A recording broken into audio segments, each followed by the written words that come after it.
Hello दोस्तों, good evening दोस्तों। और आप सब लोग कैसे हो? बढ़िया। मैं आशीष प्रजापति आप सभी का स्वागत करता हूं आपके अपने चैनल टारगेट गवर्नमेंट पोस्ट में। तो चलिए आज हम लोग रीजनिंग में अल्फाबेट पढ़ने वाले, वर्णमाला। उम्मीद है आप लोगों ने पढ़ा भी होगा, पहले मैंने पढ़वाया, क्लास भी ली है। और आज हम लोग कुछ नए तरीके से पढ़ेंगे। वर्णमाला में बहुत ज़्यादा कॉन्सेप्ट नहीं होता है, बहुत सिंपल सा होता है, लेकिन क्या होता है ना कि हम लोग कंफ्यूज हो जाते हैं। कंफ्यूज नहीं होना है, अच्छे से पढ़ेंगे, समझेंगे चीज को तो आगे जरूर फॉलो करेंगे। नहीं समझ आता है तो एक बार फिर से वीडियो देखिएगा, उम्मीद है 100% आपको 200% समझ जरूर आएगा। तो भाई जिसको अल्फाबेट में दिक्कत होती है तो बने रहे हमारे साथ, इस पूरी वीडियो को एंड तक जरूर वॉच करें। तो चलिए स्टार्ट कर लेते हैं बिना आपका समय व्यक्त किए। चलो भाई देखो, यहाँ पर हम लोग यहाँ पर देखिए स्टार्ट करने वाले हैं वर्णमाला। नाम तो बहुत ही अच्छा है, वर्णमाला यानी अल्फाबेट। देखो भैया, अल्फाबेट वर्णमाला की बात करें तो इसमें जो अक्षर होते हैं, अक्षरों की संख्या होती है 26। ठीक है, अक्षरों की संख्या जो होती है वो 26 होती है। मतलब हम लोग बात कर रहे हैं A to Z की। ठीक है, अगर यहीं पर हम लोग बात करते हैं कि जो स्वर होते हैं वो कितने होते हैं और जो व्यंजन होते हैं वो कितने होते हैं, तो हम लोग हिंदी तो पढ़ नहीं रहे, हम लोग यहाँ पर वॉवेल से ध्यान रखेंगे और कॉन्सोनेंट से ध्यान रखेंगे। अक्षर यहाँ पर टोटल होते हैं 26, जिसमें से वॉवेल की अगर बात करेंगे तो वॉवेल आपके होते हैं कितने? 5। ठीक है, कॉन्सोनेंट कितने होते हैं? कॉन्सोनेंट आपके 21 होते हैं। भैया माइनस कर दोगे 21 आ जाएगा। ये तो एक बेसिक सी चीज थी, आपको पता है, मुझे पता है, आपको पता है, लेकिन हमें पढ़ना कैसे? हम कैसे याद रखेंगे कि ए का जो अपोजिट अक्षर होता है वो जेड होता है, एल का जो अपोजिट अक्षर होता है वो ओ होता है। कैसे याद रखेंगे, क्या तरीका है? हाँ, कौन सा अक्षर किस नंबर पे आता है आज के बाद आप भूलोगे नहीं, गारंटी मैं लेता हूं, आज के बाद भूलोगे नहीं आप। ठीक है, तो इस पूरी वीडियो को एंड तक वॉच करेंगे। जिसको अल्फाबेट वाले टॉपिक में समस्या है वो इस पूरी वीडियो को एंड तक वॉच करें, गारंटी मैं देता हूं कि आपको कभी कोई दिक्कत नहीं होगी। तो भैया चलो शुरू करते हैं। शुरू करने से पहले एक बात बताएंगे कि जो A to Z की बात हो रही है, वर्णमाला का हर पेपर में क्वेश्चन आता है। रीजनिंग में हर पेपर में कम से कम एक क्वेश्चन आता है, कम से कम, और ये एक बोन होती है। इसी से और भी टॉपिक में क्वेश्चन बनते हैं, लेकिन पहले वर्णमाला आपका हर बुक में ये चैप्टर पहले ही दिया जाता है कि इसका ज्ञान आपको पहले से अच्छे से और अच्छे एडवांस तरीके से हो जाए। चलो देखो भाई, करना कैसे?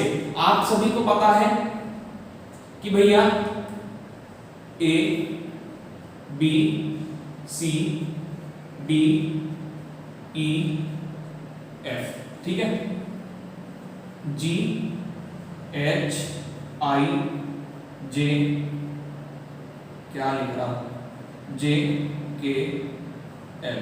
ठीक है, अब यहां पर ले लिया M। बस भैया हमने M क्यों लिया है? क्योंकि M क्या है, ये आता है आपका 13वें नंबर पे। ये किस नंबर पे आता है? 13वें नंबर पे। ठीक है, अब यहां से क्या करेंगे, M के लिए जो अपोजिट होता है वो क्या होता है? N, और N के लिए जो अपोजिट अक्षर होता है वो M होता है। ठीक है, अब यहां पर आते हैं, ये हो गया, इसके बाद में आपका O हो गया। ठीक है, ये आपका P हो गया, ये Q हो गया, ये R हो गया, ये S और ये T। अभी मैं बताऊंगा याद कैसे रखना, टेंशन नहीं लेनी है। ठीक है, T हो गया, U हो गया, V, W, X, Y और ये Z।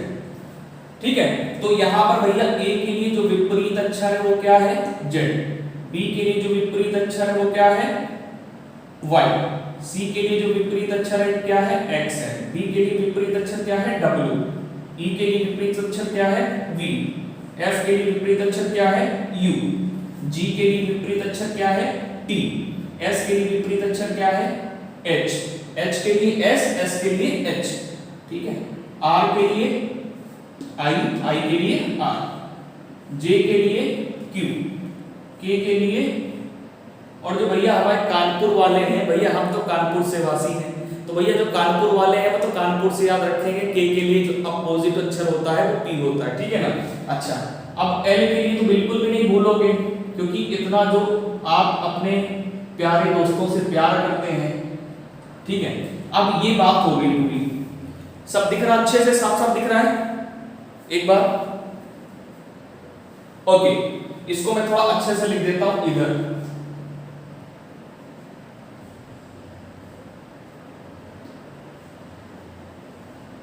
देखो भैया, ए जेड ये सभी को पता है, ये तो भूलते ही नहीं है, इसको भूलते ही नहीं है। बी के लिए वाई भूल जाते हैं, ध्यान ऐसे रखना है A to Z. A to Z से ए टू जेड तो आप याद रखते ही रखते हो। ये तो भैया बी वाई, बी के लिए वाई यानी बाई, इसको आप कैसे याद रखोगे?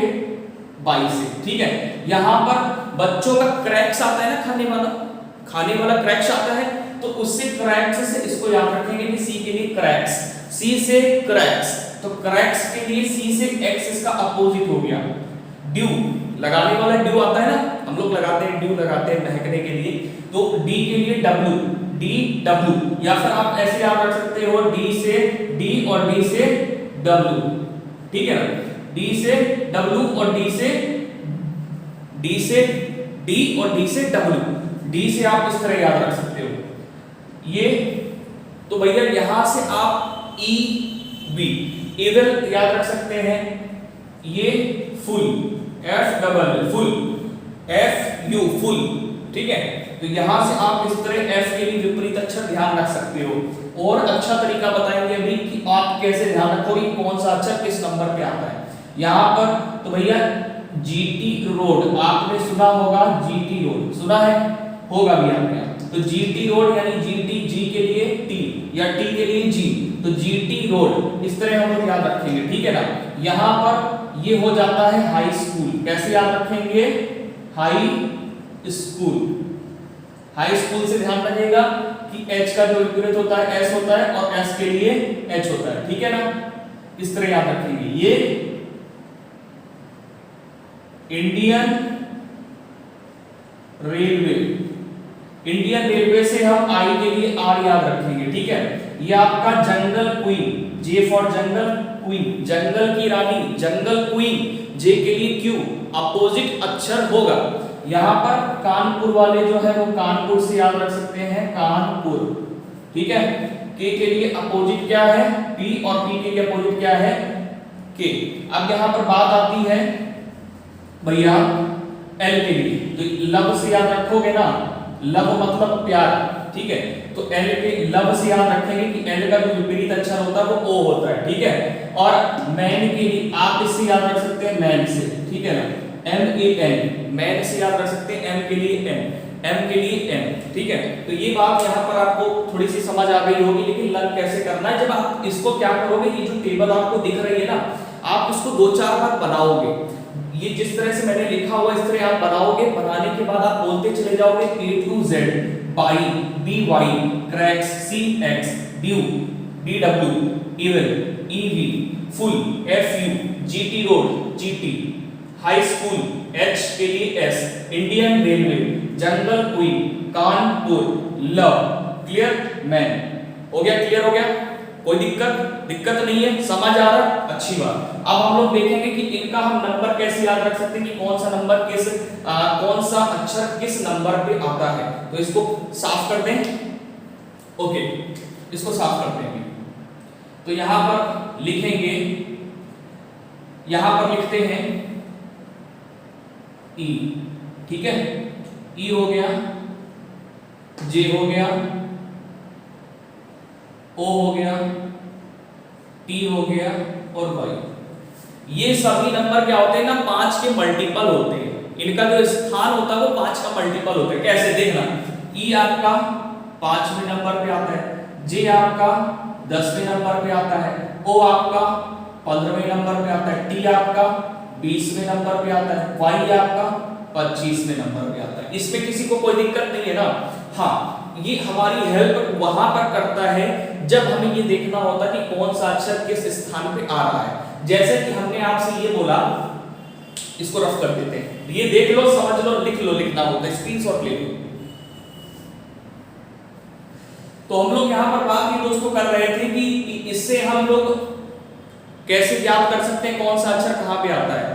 अब अगर आपको आपसे ये पूछ लिया गया कि ये बताइए कि अंग्रेजी वर्णमाला में, आपसे पूछ लिया गया कि अंग्रेजी वर्णमाला में ये बताइए कि जो एस है वो कौन से स्थान पे आता है, कौन से स्थान पे आता है। ठीक है, आपसे अगर ये पूछ लिया कि एस कौन से स्थान पे आता है, कैसे निकालोगे? तो आपको ये पता है ना कि टी कौन से नंबर पे आता है, टी पता है कि 20वें नंबर पे आता है, और टी से पहले एस आता है, टी से पहले एस आता है तो -1 करेंगे तो आपको मिल जाएगा 19, मतलब एस का जो स्थान है वो क्या है, 19। इतनी बात क्लियर हो गई। अगर यहीं पे आपसे ये पूछ लेता है कि ये बताएंगे आप कि P कौन से स्थान पे आता है, P कौन से स्थान पे आता है अंग्रेजी वर्णमाला में। तो अंग्रेजी वर्णमाला में अगर देखोगे तो P कौन से स्थान पे आता है, बहुत अच्छे, वेरी गुड, शाबाश, कमेंट करके बताएंगे। देखो भाई यहां पर समझेंगे P कौन से स्थान पे आता है, तो हमें पता है कि O के बाद P आता है, O के बाद P आता है, तो O हमें पता है कि O 15वें नंबर पे आता है अंग्रेजी वर्णमाला में, और O के बाद P आता है तो इसमें क्या करेंगे 1 प्लस कर देंगे, तो 16वें स्थान पे कौन आता है भैया, P आता है। 16वें स्थान पे कौन आता है, P आता है। अगर यहीं पर आपसे ये कहेगा भैया कि बताइए कि x कौन से नंबर, x का स्थान क्या है, या x कौन से स्थान पे आता है अंग्रेजी वर्णमाला में, तो आप कैसे निकालोगे? आपको पता है कि y 25वें नंबर पे आता है, तो 25वें नंबर पे आता है, इससे पहले x आता है ना, इससे पहले x आता है, तो यहाँ पर क्या करेंगे 1 माइनस करेंगे, आपको पता चल जाएगा कि भैया x का जो नंबर होगा अंग्रेजी वर्णमाला में कितना होगा। धीरे धीरे आप प्रैक्टिस करोगे सब आपको रट जाएगा, लर्न नहीं करना है, ऑटोमेटिक ऐसा होगा कि आपको सब जानकारी हो जाएगी कि कौन सा अक्षर किस स्थान पे आता है। जैसे आपसे बोल दिया गया भैया कि f कौन से स्थान पे आता है, तो आपको ये पता है कि अगर आपसे पूछा गया कि f कौन से स्थान पे आता है तो ये आसानी से आप बता पाओगे कि f का जो स्थान है वो छठा है। लेकिन अगर यहीं पे ये पूछ लिया जाएगा आपसे कि ये बताइए कि u कौन से स्थान पे आता है, अचानक से आपसे पूछ लिया गया कि u कौन से स्थान पे आता है, तो आप ये सोचोगे कि जो t है, t के बाद आपका u आता है, और t का जो स्थान है वो 20वां है, तो इसका जो स्थान होगा वो 21वां हो जाएगा। ठीक है, ये बात क्लियर हो गई।